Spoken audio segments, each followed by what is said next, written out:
धरते तत्क्रियते किंचनारे महामत्कम्मागमं चित्रमर्च तत्र तत्र स्थितो विष्णु तत्र शक्ति प्रबोधयन् एक एव महाशक्तिः कुरुते सर्वमञ्जसा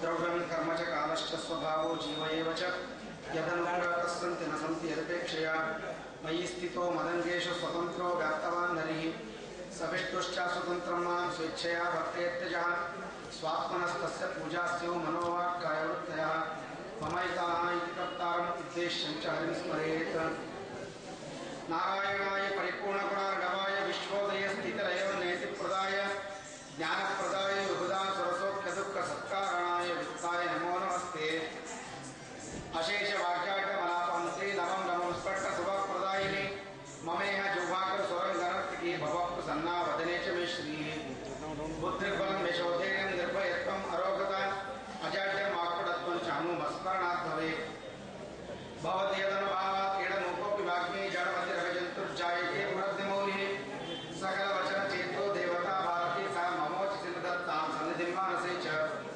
नमोऽस्तु तात्विका देवाः विष्णुभक्तिपरायणाः धर्ममार्गे प्रेरयन्तु भवन्तः सर्व एव हि वक्रतुण्डमहाकाय सूर्यकोटिसमप्रभ निर्विघ्नं कुर्वे देव सर्वकार्येषु सर्वदा मिथ्या सिद्धान्त दुर्धान्त विध्वंसन विचक्षणः जयतीर्थाक्षरनिर्भासतां नवरदम्बरे नवमिन्याय सुधादिकृज्ये मणिं श्रीपादराट्समणि व्यासकार्यान् विविधागमविहारां श्रीपादिराजान्ति वन्देऽहं सवरान् प्रभुत्तमगुरुं वैदग्ध्यवारान्नतीन् श्रीसत्यव्रतराघवेन्द्रमुनिपान् सद्बोधसद्ध्यानपान् आपादमौलिपर्यन्तं गुरूणाम् आकृतिं स्मरेत् तेन विद्यां प्रणश्यन्ति सिद्ध्यन्ति च मनोरथाः विद्यापीठविधातारं विद्याभारतीचन्द्रं विद्यार्थिवत्सलं वन्दे महामहिमसत्त्वं पृथ्वीमण्डलमध्यस्थाः पूर्णबोधमतानुगाः वैष्णवाः विष्णुहृदयाः तान् नमस्ते कुरुन् मम श्रीगुरुभ्यो नमः हरि ओम्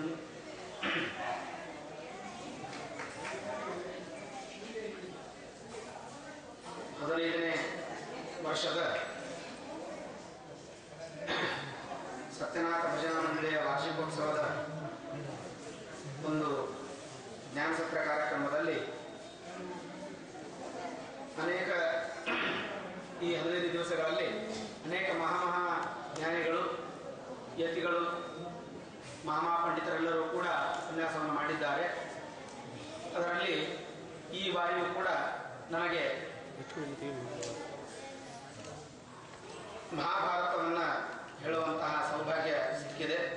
ಅದನ್ನು ದಿವ್ಯ ಕ್ಷೇತ್ರವಾಗಿರುವಂತಹ ಶ್ರೀರಂಗನಾಥನ ಸನ್ನಿಧಾನದಲ್ಲಿ, ಶ್ರೀಕೃಷ್ಣ ಪರಮಾತ್ಮನ ಸನ್ನಿಧಾನದಲ್ಲಿ ಹಾಗೂ ಸಕಲ ಯತಿವರೇಣ್ಯರು ಅವರ ಸನ್ನಿಧಾನದಲ್ಲಿ ಹೇಳುವಂತಹ ಭಾಗ್ಯ ಸಿಗ್ತಾ ಇದೆ. ನಿಜವಾಗಿ ಮಹಾಸ್ವಾಮಿಗಳವರಿಗೆ ಮೊದಲಿಗೆ ಕ್ಷಮೆಯನ್ನು ಕೇಳಬೇಕು. ದೊಡ್ಡವರ ಪ್ರವಚನ ಆದ ಮೇಲೆ ನಾವು ಹೇಳೋದು ಉಚಿತವಲ್ಲ. ಆದರೆ ನಿತ್ಯದ ಒಂದು ಸಮಯಕ್ಕೆ ಅನುಗುಣವಾಗಿ ಎಲ್ಲ ಆನ್ಹಿಕ ಮುಂತಾದ ಸಮಯಕ್ಕೆ ಅನುಕೂಲವಾಗೋಕ್ಕೋಸ್ಕರ ಮೊದಲಿಗೆ ಶ್ರೀಗಳವರ ಉಪನ್ಯಾಸವನ್ನು ಇಲ್ಲಿ ಇಡಲಾಗಿದೆ. ಮಹಾಭಾರತ ತಾತ್ಪರ್ಯ ನಿರ್ಣಯ ಇಲ್ಲಿವರೆಗೆ ತಾವು ಕೇಳಿದಿರಿ.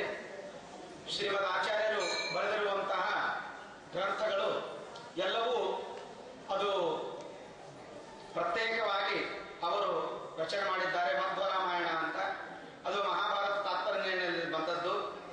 ಮಧ್ವಭಾರತ ಅಂತ ಹೇಳಿದರೆ ಮಹಾಭಾರತದಲ್ಲಿ ಬರುವಂತಹ ಯಾವುದೇ ಒಂದು ಸಂಶಯ, ನಿಜವಾಗಿ ಮಹಾಭಾರತವನ್ನು ಬರೆದವರು ಸಾಕ್ಷಾತ್ ವೇದವ್ಯಾಸ ದೇವರು, ಸಾಕ್ಷಾತ್ ಭಗವಂತನೇ ಬರೆದಿರುವಂತಹ ಗ್ರಂಥ. ಆದರೆ ಅಲ್ಲಿ ಸಂಶಯ ಬರುವ ಕಾರಣವಿಲ್ಲ. ಪರಮಾತ್ಮ ಸಂಶಯ ಬಂದವರಂತೆ ನಮಗೆ ತೋರಿಸ್ತಾನೆ.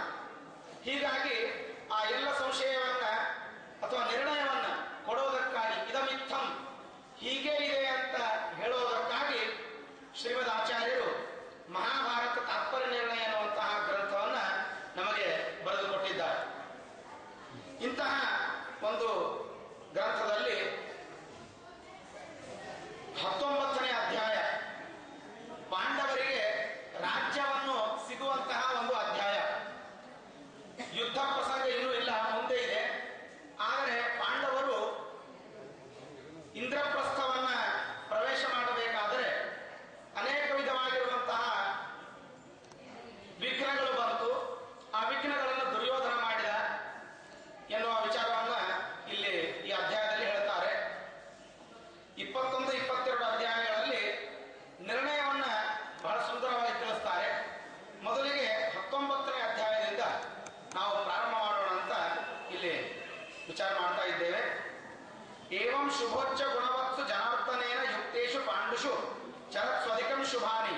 ನಾಸ್ತಿಕ್ಯ ನೀತಿಮತುಲಾಂ ಗುರುದೇವತಾದಿ ಸಸ್ತ್ವಂ ತ್ವಜೈವ ಜಗೃಹರು ಧೃತರಾಷ್ಟ್ರಪುತ್ರ.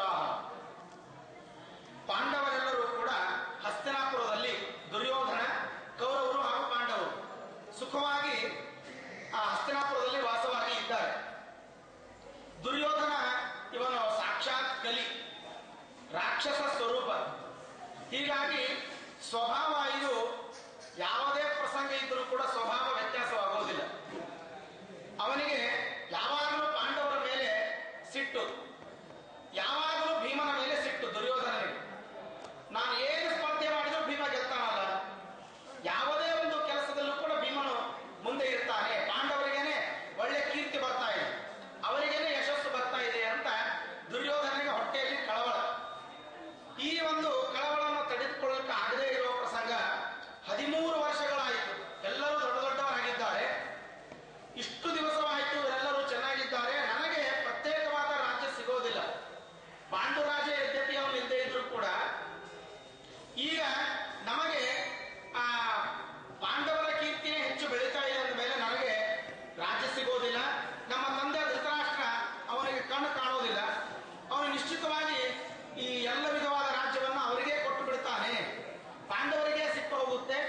ಅವರ ರಾಜ್ಯ ಭಾರದಲ್ಲಿ ಅವರು ಆಳುವಂತಹ ರಾಜ್ಯದೊಳಗೆ ನಾನು ಒಬ್ಬ ದಾಸನಂತೆ ಇರಬೇಕಾಗುತ್ತೆ ಎನ್ನುವ ಕಳವಳ ದುರ್ಯೋಧನನಿಗೆ ಇತ್ತು. ಆದರೆ ಇವು ಪಾಂಡವರನ್ನು ಹೊರಗೆ ಹಾಕಬೇಕು, ನಾನು ರಾಜ್ಯವನ್ನು ಆಳಬೇಕು, ಏನು ಅದಕ್ಕೆ ಉಪಾಯ ಮಾಡಬೇಕು ಅಂತ ವಿಚಾರ ಮಾಡ್ತಾ ಇದ್ದ. ಅದೇ ಪ್ರಸಂಗದಲ್ಲಿ ದುಷ್ಟ ಜನರಿಗೆ ದುಷ್ಟರ ಸಹವಾಸ, ನಾವು ಯಾವ ರೀತಿಯಾಗಿ ವಿಚಾರ ಮಾಡ್ತೇವೆ ಆ ರೀತಿಯಾಗಿ ನಮಗೆ ಸಜ್ಜನರ ಸಹವಾಸ, ಜ್ಞಾನಿಗಳ ಸಹವಾಸ ನಮಗೆ ಸಿಗ್ತದೆ. ವಿಚಾರದ